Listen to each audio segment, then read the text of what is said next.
Estamos dentro de la jornada de Madrid de Arquitectura de Empresa con Diego Gronda, en fin, es ampliamente conocido. Eres uno de los diseñadores más elegantes, ¿no? Más finos Bueno, que tenemos. No, es así. pues muchas gracias. La verdad nunca me habían dicho eso, No, pero se agradece. es así, es así. Aquí cuenta que antes de fundar Gronda fuiste director de diseño de Tonichi Asociados, también director administrativo de Rockwell Group. No, creativo, no. Administrativo sería muy malo. Lo tienes que corregir aquí, lo estoy leyendo. ¿Has escuchado? Bueno, no me quieres como director administrativo, a mí créeme que he leído probablemente no lo haría bien.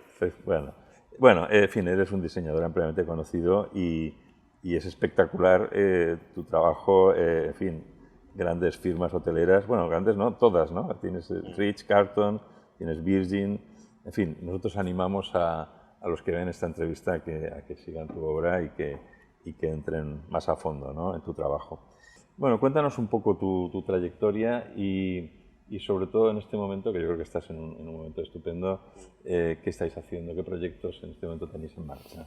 Bueno, yo soy ante todo arquitecto, estudié en Buenos Aires.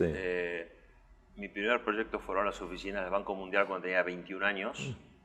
O sea que no sé si en esa época era un buen arquitecto, pero decididamente era un arriesgado de lanzarme a la piscina.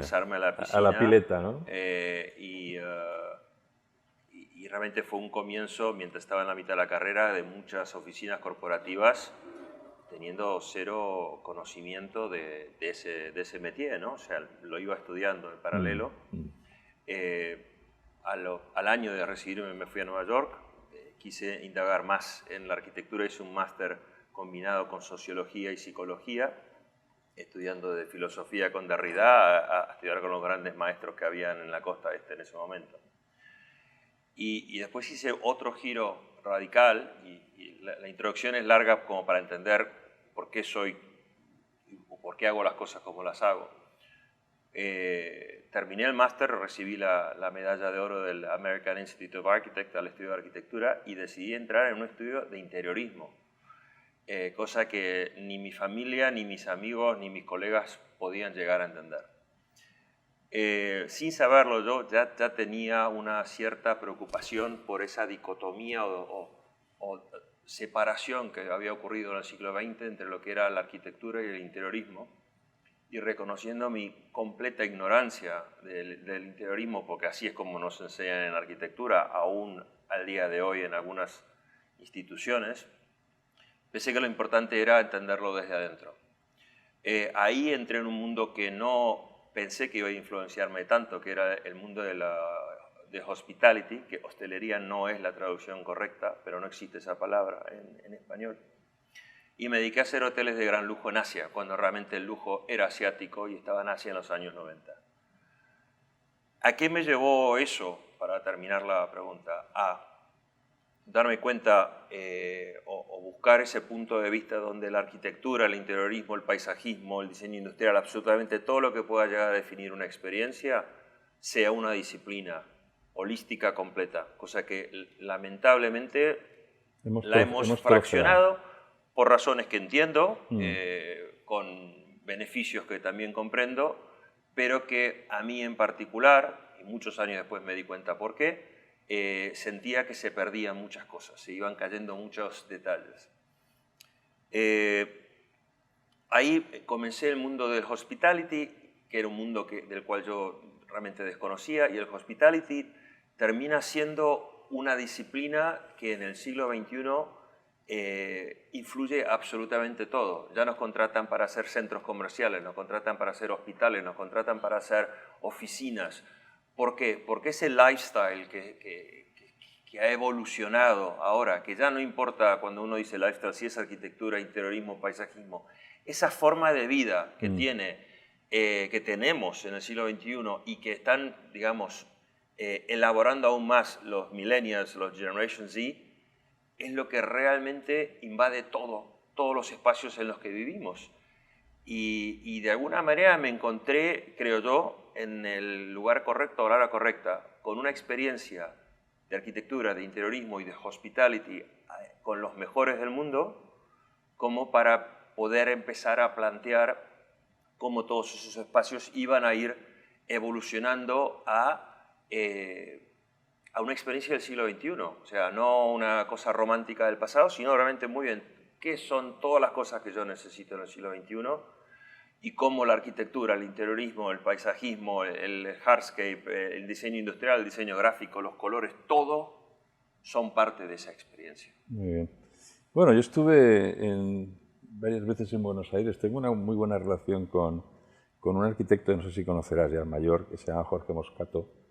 Era catedrático. Me suena. Él estuvo me metido fui hace 30 años de Argentina. O él sea estuvo que... muy metido en el tema de Puerto Madero y tal, ¿no? Toda aquella experiencia que fue extraordinaria. Extraordinaria. ¿No? Bueno, de todas formas, o sea, tú sales de Argentina y realmente tu formación es también americana. Es el concepto de trabajo. Yo ¿no? creo que es una combinación. Y yo debería ser un paralelo entre la forma que yo estudié y la forma que se estudia en algunas universidades como la Politécnica aquí, o sea, una forma académica clásica que me enseñó a ser un muy buen profesional a la hora de lo que es lo técnico y la funcionalidad. O sea, éramos unas verdaderas máquinas de resolver problemas. El estudiar nuevamente arquitectura en Estados Unidos me llevó a no plantear cómo solucionar el problema, sino a cuestionar el problema. Y yo creo que esa combinación de el por qué y tener las herramientas de el cómo también me ha sido de gran beneficio para la carrera que he hecho junto con el equipo que me rodea. Además que tienes un equipo realmente potente. No hemos citado Cristino Lasso, Luis Valderrama, está por aquí Felipe Álvarez Santos.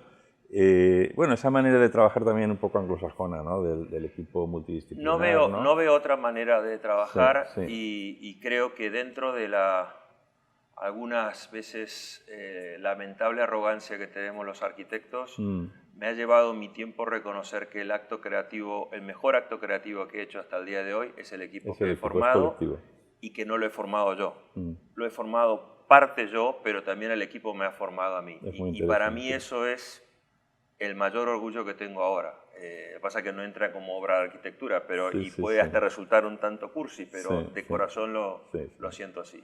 Decías que venías de Florencia. ¿En qué estás ahora? ¿En qué estáis vosotros trabajando? Dentro de la confidencialidad que debo mantener, estamos ayudando a un cliente a crear la marca de lujo más alta de hoteles en Italia.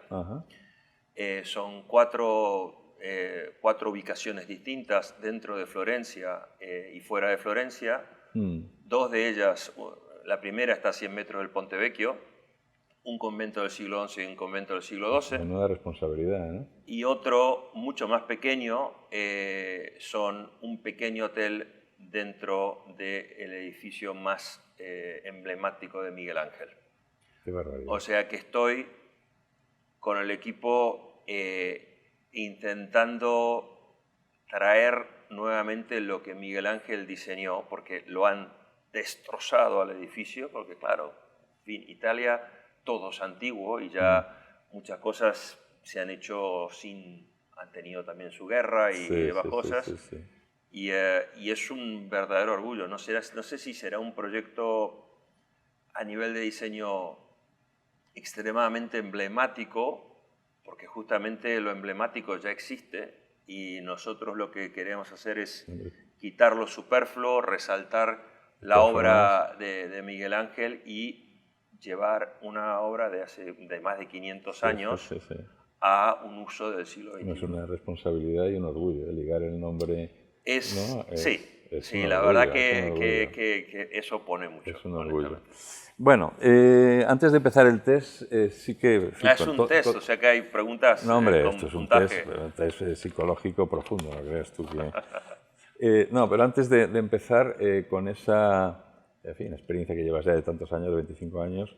Cuéntanos alguna anécdota simpática que pueda ser ilustrativa de tu trayectoria. Mira, como me comentaste... ¿Simpática o difícil? Porque en esta profesión... Bueno, yo creo que una cosa que, como dices que esto lo ven muchos estudiantes, hay una anécdota que a mí Me gusta mucho porque habla de una virtud que muchos jóvenes no terminan de entender desde mi punto de vista.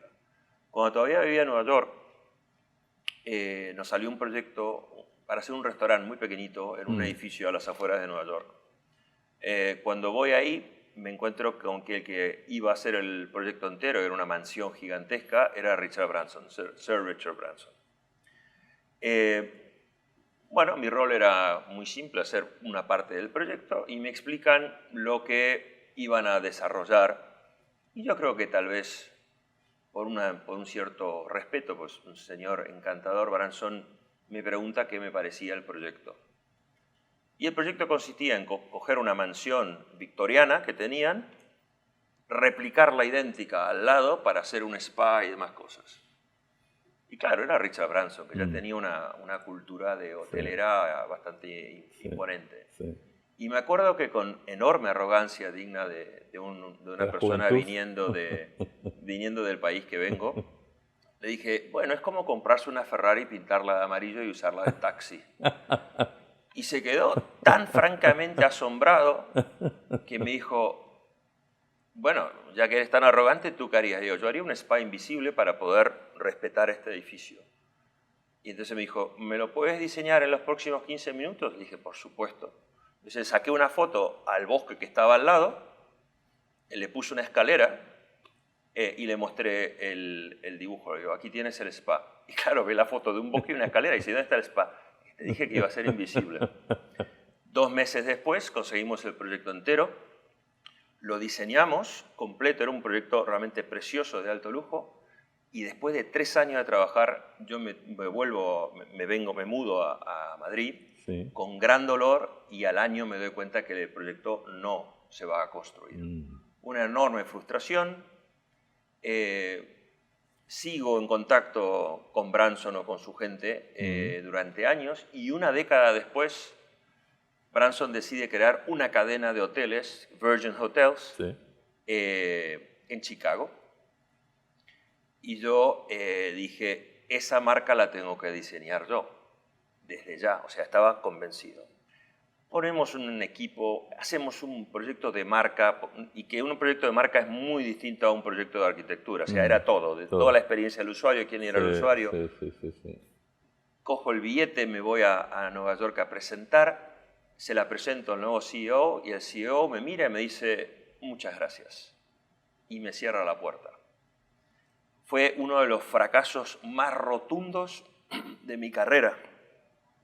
Y volví con el rabo entre las patas, diciendo, ¿qué pude haber hecho mal?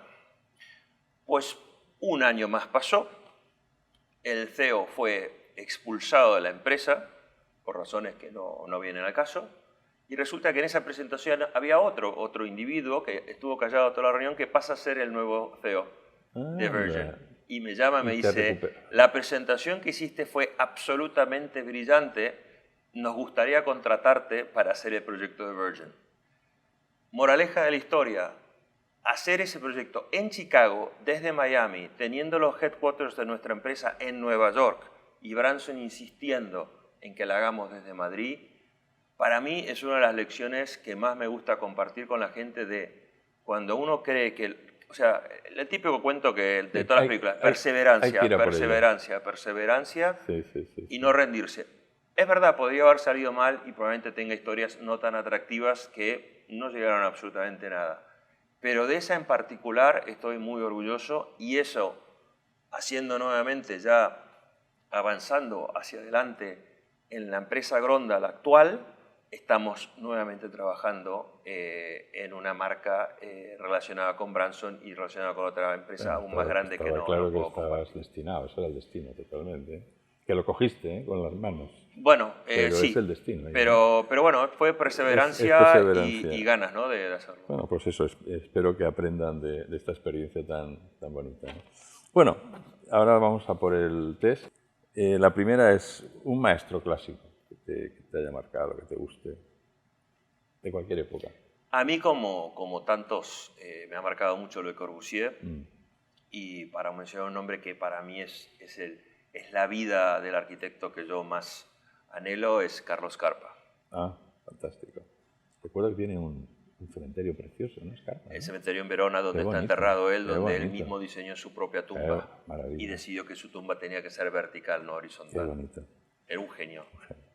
Si tuvieras que explicar la arquitectura en una obra. Es una pregunta dificilísima. Es un test complicado. Yo siento que no soy, o sea, la palabra fan, ¿no? del seguidor, no soy seguidor de absolutamente nadie. Me gusta más la carrera de una persona más que un edificio. Hay dos edificios que a mí me parece que marcan el epílogo maestro y me encantaría poder dormirme para siempre haciendo una cosa así. Es como Wright terminó con el Guggenheim y como Le Corbusier terminó con Ronchamp. Caray. Obras que no tenían absolutamente nada que ver con su obra anterior, pero que estudiándolas tenía todo que ver, y esa evolución que hicieron para terminar así. Cierto. Algo que, para su desgracia, desde mi punto de vista, Gehry no tuvo, porque Gehry hizo el Guggenheim brillante, pero no se murió. Le faltó. Y entonces, con todo lo que eso me parece desagradable decir, es que logró una obra tan brillante, pero claro, ahora le siguen pidiendo variaciones. Y el pobre Mr. Gehry se ve atrapado entre el éxito que ha tenido y su propia búsqueda. Creo que, como gran genio que es, le ha encontrado la vuelta, ¿no? Pero poder llegar a una evolución y hacer un proyecto radicalmente distinto, que sea un epílogo de una carrera, es lo que más me atrae a mí como edificio. Es una esperanza que todavía nos queden años para llegar a los 90, casi como Wright. Creo que tenía casi 90 cuando hizo el Guggenheim. Y sobre todo con la vida que tuvo. Y con la vida que tuvo. Que fue perseguido con por los todos lados y más cosas. Bueno, un arquitecto actual. Contemporáneo, pero actual. A mí me emociona la gente que toma riesgos, o sea, que se equivoca. Debo admitir que dentro de mi posición como arquitecto, claro, al cliente que le tocó ese arquitecto y que se equivocó, poca gracia le hace. Y ahí para mí hay dos nombres. Uno es Heatherwick, que realmente está y ahora va a diseñar este edificio en donde está el Corte Inglés de Nuevos Ministerios, y Herzog y de Morón. O sea, me parecen que ese concepto de lienzo en blanco, de comenzar un proyecto de cero,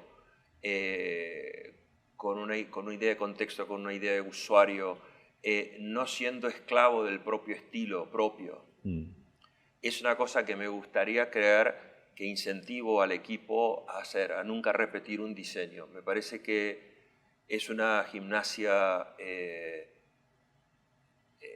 intelectual maravillosa, que lo mantiene a uno joven, activo, y que también es fascinante, es descubrimiento. Y yo lo aprendí a eso justamente habiendo comenzado mis primeros pasos con Tony Chi, que es uno de mis grandes maestros, pero que tiene un estilo que yo puedo entrar con los ojos vendados, ver un rodapié y decir, este lugar no sé si es un hotel, un aeropuerto, esto lo diseñó Tony Chi.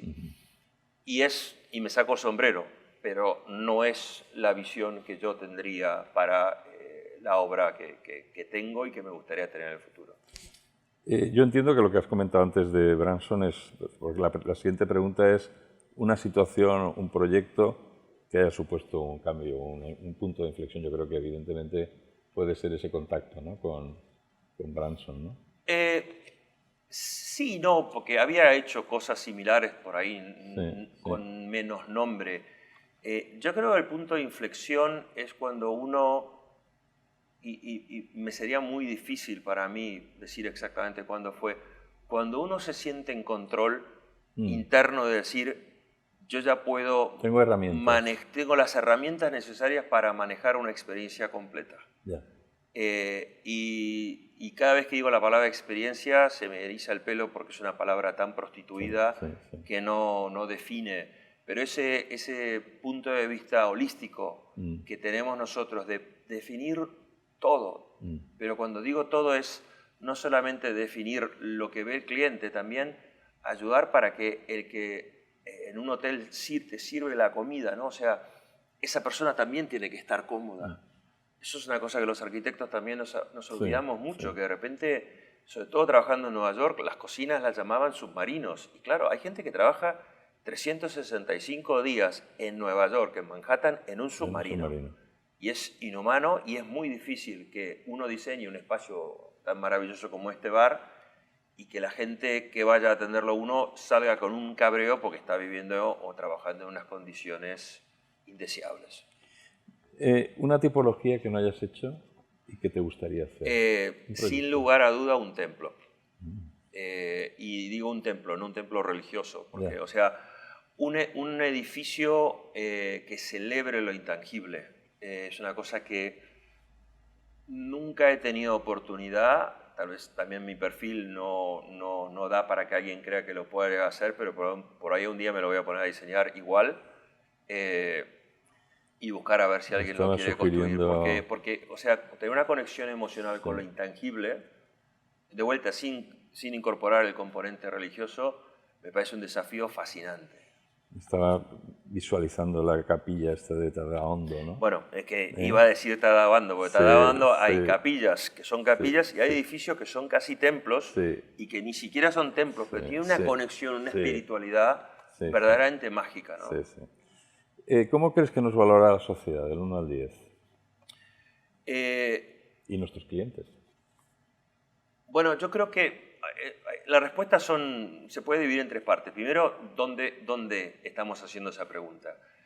Sin entrar en grandes competencias, si esa pregunta fuese en Barcelona o en Madrid, el puntaje sería distinto. Estando en Madrid, yo creo que iría entre 7 y 8. Hay excepciones. Han aparecido ahora en nuestra industria muchísimos fondos y muchos proyectos están siendo dirigidos por fondos que no siempre la arquitectura es una de sus mayores prioridades, porque son instituciones que obviamente buscan otra cosa. Sí. O sea, que no es una crítica, es una realidad, y si yo estuviese manejando un fondo probablemente haría exactamente lo mismo. Lo que a mí más me interesa de cómo se valora la arquitectura, y ahí hago un paneo hacia afuera, es, yo uso la palabra diseño, que Madrid tiene una connotación de, bueno, un diseñador es un diseñador de moda, un interiorista. O sea, yo digo el hecho de que el diseño, y siempre uso el mismo ejemplo de Steve Jobs, Steve Jobs con el diseño creó una pieza que nos ha definido a todos nosotros sin ser una empresa de telefonía y sin ser una empresa de diseño. ¿Qué es lo que hizo? Vio las necesidades que había, cogió una cámara de fotos que todas la conocíamos, cogió un teléfono que todos lo conocíamos, cogió unas aplicaciones que las usábamos pero de una manera distinta, lo compactó todo en un aparato perfecto donde la interfase, lo estético y lo intuitivo lo manejó a la perfección para una época en la que todavía no estábamos listos, pero nos demostró rápidamente que podíamos estar listos. El valor de diseño es lo que yo veo como nota que va subiendo, por suerte, en todas partes del mundo. Que no es una cuestión de hazme un edificio bonito, o hazme un restaurante bonito, o hazme una habitación bonita, sino es hazme algo donde la gente se sienta cómoda, donde vuelva, porque al fin y al cabo no es cuestión de que el cliente venga al hotel una vez y no vuelva nunca más. Así que yo creo que es una nota con un plus, ¿no? O sea, es una nota que va subiendo y creo que es bueno estar en esa ola donde el diseño cada vez es más valorado. Muy bien. ¿Qué querías ser de pequeño? ¿Tenías claro ya de arquitectura? Ingeniero. Ingeniero. Vengo de padre ingeniero, de hermano ingeniero, de hermana bióloga, o sea, era científico. Tengo estudios ahí en los típicos exámenes de Cambridge, y eran física, biología, química. Y tuvo el destino que 6 meses antes de empezar ingeniería, mi padre me llevó al Metropolitan en Nueva York y había una exposición de Wright.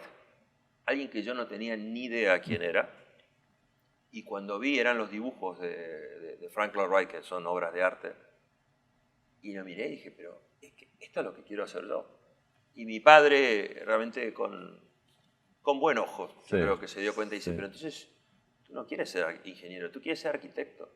Y volví de Nueva York y cambié mi mi examen para ser arquitecto y no dejé la arquitectura de ese día. Un lugar, una ciudad, un viaje para perderse. A mí me fascina el cambio, o sea, el tema de la transformación es un tema que me educa, me enseña, me mantiene vivo. Entonces, me gustan los lugares que van evolucionando. Y hay evoluciones y evoluciones. Hay evoluciones como Dubái, que por ahí es una evolución que no me interesa particularmente porque es una evolución con los elementos que ya todos conocemos, pero puestos en esteroides. Sí. No les quito mérito, creo que es una maravilla lo que han hecho en el desierto, pero a mí, por ejemplo, me gustaba muchísimo, empecé a trabajar en el 95 en Beirut. Y es una ciudad que visité no sé qué cantidad de veces a medida que pasaba de ser de una escena de guerra a una ciudad vivible, de una ciudad vivible a una ciudad alegre, de una ciudad alegre a una ciudad nuevamente internacional, porque era París del Medio Oriente, y trabajé muchos años ahí y ahora explotó por los aires con la bomba, la explosión esta de químicos que tuvo, y la mayoría de las obras que hice yo quedaron en escombros. Caray. Y estoy esperando la hora de volver a reconstruir nuevamente. Me gusta eso. Una ciudad que ha sufrido mucho, muchísimo. Yo creo que es... O sea, los libaneses trágico, son unos supervivientes Sí. increíbles. ¿Una red social? ¿Manejas alguna red o te interesa alguna red social?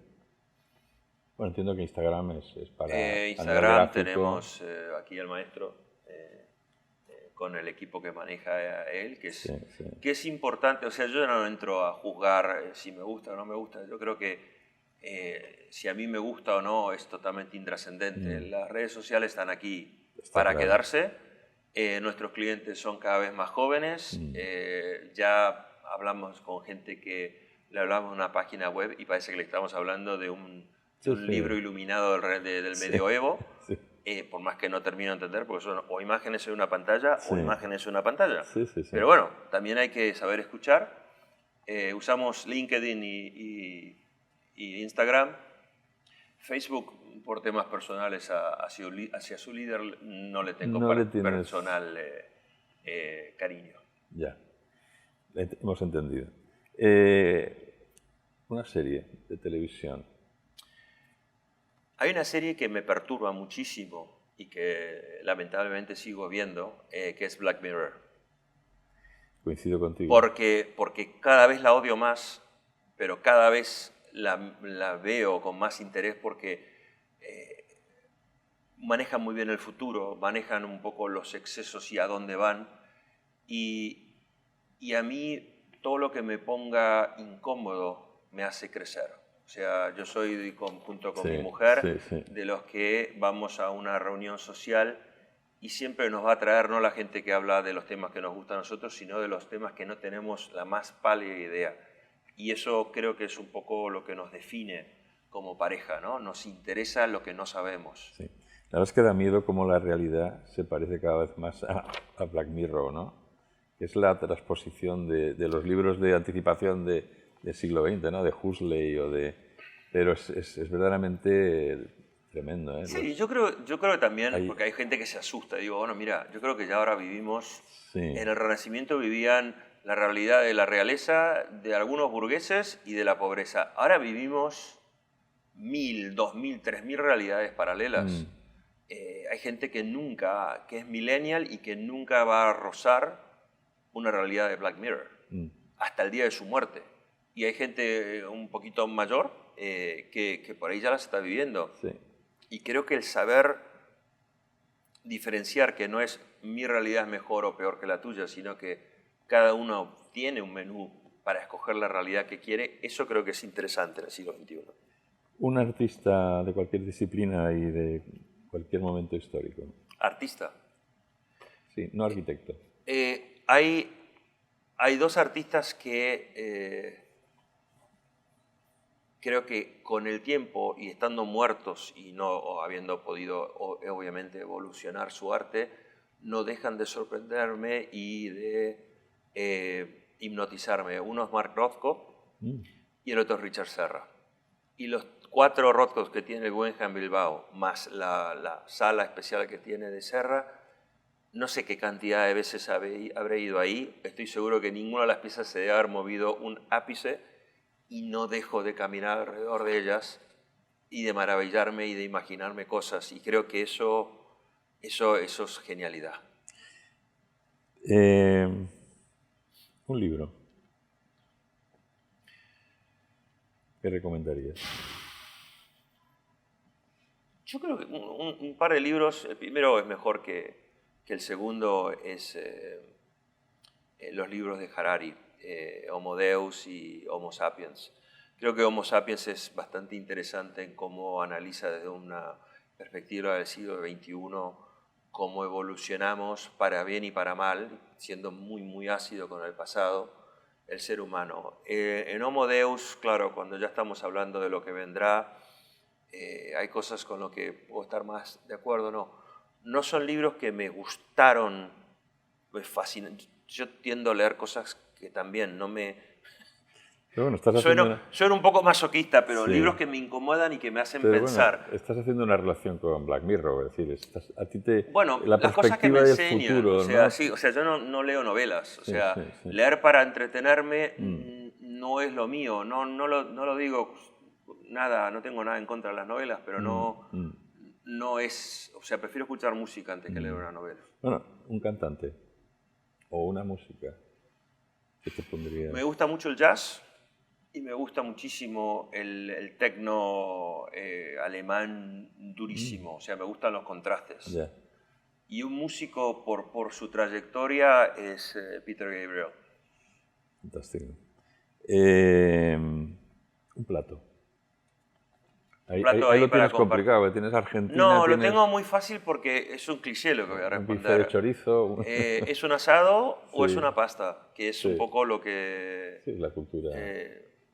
Pero hoy que amanecí en Florencia y estábamos hablando justamente de eso, esa palabra que dicen los americanos, ¿no? ¿Cuál es tu comfort food? ¿Qué es lo que te da confort en esos momentos de estrés? Te diría que es más la pasta que el asado. Más la pasta, ¿no? Sí. ¿Una película? A mí el cine me gusta muchísimo, pero hay películas que me parece que van más allá de lo que es el cine y eso me emociona. Uno es una que realmente me acongojó, creo que en español se llamaba el The Tree of Life de Terrence Malick, que es una película que salen dinosaurios, sale una persona pegándole a su hijo, es una cosa y es una especie de escultura visual absolutamente armoniosa con la música y son esas películas que sales emocionado. Y otra que vi hace unos años también, en un rubro muy distinto, es La Bellezza de Sorrentino. Y si tuvieras que dirigir una película, ¿qué género te gustaría? Es una muy buena pregunta. Jamás me han hecho esa pregunta. No te sabría decir el género, pero sí te sabría decir que me fascina la arquitectura, me fascina crear una experiencia, pero si me tuviesen que decir qué otra carrera hubieses estudiado, hubiese sido dirección de cine. Porque, o sea, hay muchos paralelos entre el cine y lo que hacemos nosotros. Nosotros creamos una experiencia donde estamos haciendo un escenario para unos actores amateurs que encima ni saben que están actuando. Mientras que la película, uno está dirigiendo todo, a todo nivel, con profesionales, lo edita, o sea, tiene un libreto, con lo cual es más efectista, porque obviamente todo el mundo...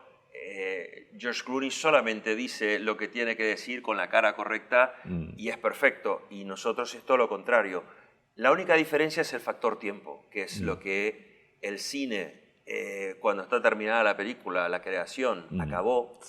Y la arquitectura no hay nada que me dé más placer que sentarme en un edificio, en un proyecto que habíamos hecho 10 años después, con gran dolor, porque una veces se hacen cosas que uno por ahí no está de acuerdo, y ver cómo reacciona la gente, y ver cómo actúa. O sea, porque cada persona es un libreto distinto de ese espacio. Y eso el cine no lo tiene. El cine podría uno estar sentado en la pantalla mirando a la gente cómo reaccionan a su película. Pero las reacciones serían siempre en el mismo tempo de una persona sentada en una habitación oscura. Nosotros tenemos el enorme privilegio de que el escenario es enorme y cada uno tiene una experiencia distinta y uno la puede llegar a intentar leer a cualquier hora, en cualquier momento. Y eso creo que es, desde mi punto de vista, una enorme ventaja. ¿Un deporte que practiques o que te guste? Mi deporte siempre fue el squash hasta que me dijeron que no más squash. Y se acabó el deporte. O sea, ejercito todas las semanas. Sí. Me gustaría jugar al squash y a todos los deportes, sí, pero no lo hago.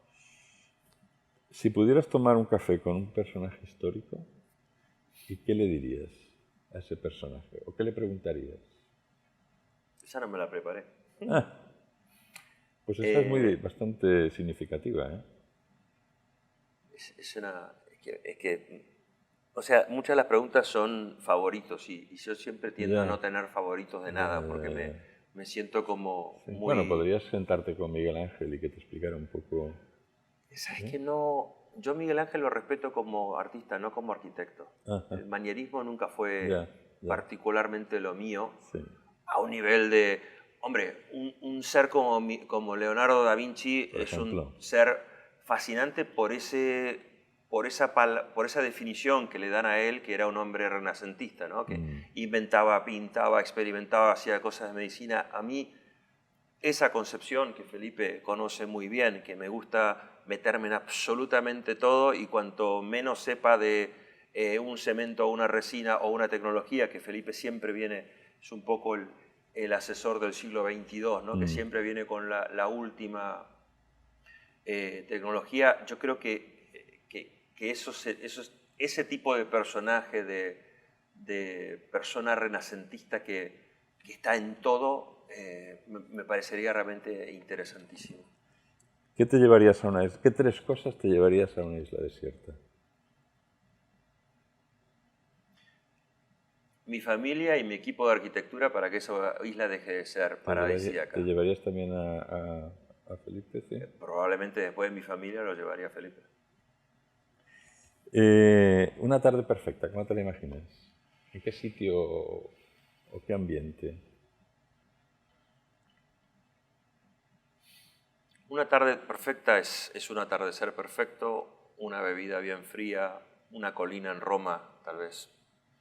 Esos atardeceres en Roma medio rosados, que las Vistías en Madrid lo rosa bastante, pero le falta toda esa parte histórica que uno ve en Roma. Esos camareros de chaqueta blanca y esa compañía... Y ligándolo con la pregunta anterior, si tuvieras al lado, por ejemplo, a Julio César, pudieras charlar con él o con Octavio Augusto, ¿no? Yo son personajes que a mí me fascinan. Julio César a mí me fascina, ¿no? Me parece... Depende cuánta influencia le demos a Julio César para con el Imperio Romano. El Imperio Romano fue espectacular. Se robaron todos los griegos y lo hicieron 20 veces mejor. O sea que es interesante cómo supieron sacar lo bueno de los etruscos, de los griegos, y llevarlo al próximo nivel y realmente definir la infraestructura, que es mismo a nivel digital lo que seguimos haciendo, pero en forma digital, pero inventado por los romanos. Obviamente sería interesantísimo. No es una persona, no sería la primera persona que me viene a la mente, pero no por ningún tema en particular, pero lo voy a pensar. Sí, bueno, como te imaginaba en la colina romana... Bueno, Julio César, sí, yo lo considero como persona, independientemente del tiempo histórico, que creía en sí mismo de una forma tan brutal. ¿Sabes? Es una persona con un destino marcado y a mí me fascina ese tipo de personas. Bueno, Napoleón, ¿no? Son personajes que tienen una fuerza, ¿no? Yo creo que es un poco eso, ¿no? Porque salvando distancia... Y Leonardo también. Y Leonardo claro, yo para mí destino, ¿no? es más sentarme con esa gente que probablemente les sería muy difícil responder a las preguntas que yo le haría, en el sentido de qué es lo que genera esa chispa y esa energía inexplicable que os hace tirar para adelante hasta un nivel de absurdo y un nivel de cansancio y un nivel de ir más allá de la vida. Sí, sí. Y es muy interesante cómo el año pasado, hablando con este CEO de Virgin, que ya no está más en la empresa, estábamos hablando de Branson y de los hoteles, ¿no? Y no sé qué comentario, un comentario totalmente banal, nada muy importante. Y me dice, es que toda esta gente ya no está más en la Tierra. Branson, Bezos, Musk, están todos en el espacio. Es lo único que les interesa. Si tú crees que a Bezos le interesa Amazon es su tanque de gasolina para ir más allá. Sus inquietudes, sus búsquedas no están en la Tierra. Claro, sin entrar en juzgar si Musk lo hizo bien con Twitter o si está loco. No entremos en eso porque no los conozco yo como para juzgarlo, pero es esa búsqueda que está mucho más allá. Es un demente como para mí, siempre lo digo, o sea, los Reyes Católicos. Que voy a pagarle a un genovés que se vaya para allá y descubre un... O sea, o vamos a hacer una hojalata que va a ser arreglada con chicle a lanzarla para llegar a ir a la luna. Esas historias son porque arreglaban los agujeros de los mini asteroides con chicle, con los Wrigley's esos. No los podían comer porque no se lo podían poner en el casco. Los moldeaban con calor y pegaban porque los seguía perforando. Era una lata de Coca-Cola. Y se fueron. ¿Y por qué? Bueno, como dijeron, ¿por qué trepó el Everest? Porque estaba ahí.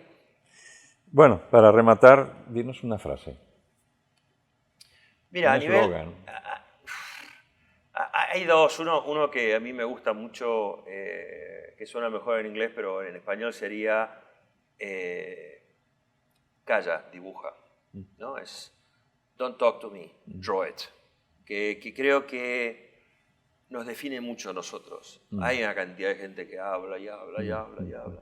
Y yo lo llamo arquitectura oral. Y dice, mira, está todo muy bien y suena fantástico.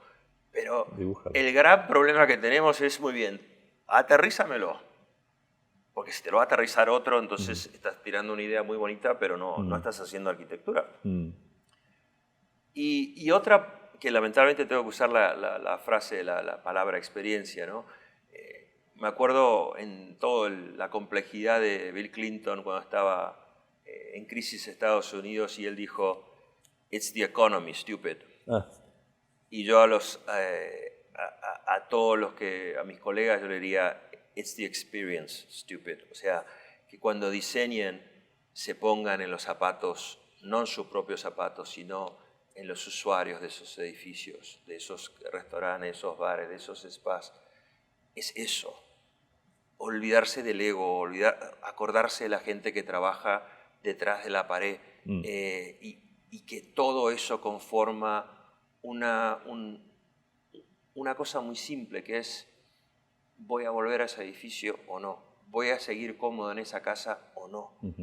Y eso desde mi punto de vista, y con esto me gustaría terminar, es el engagement, esa conexión emocional es lo que más buscamos nosotros a la hora de hacer cualquier proyecto. ¿Cuál es la conexión emocional para que alguien vuelva a un bar, para que alguien esté cómodo en su casa para siempre?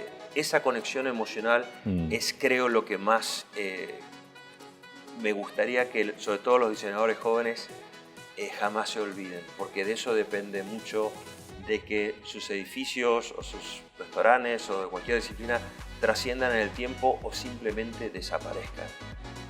Y ahí hay un mensaje también, y discúlpame que alargo la conclusión, de sostenibilidad. No podemos seguir construyendo cosas nuevas y demoliendo y sacando más piedra. Tenemos que empezar a reformar, tenemos que empezar a reconstruir, tenemos que empezar a buscar cosas que perduren para dejar de seguir destrozando este planeta.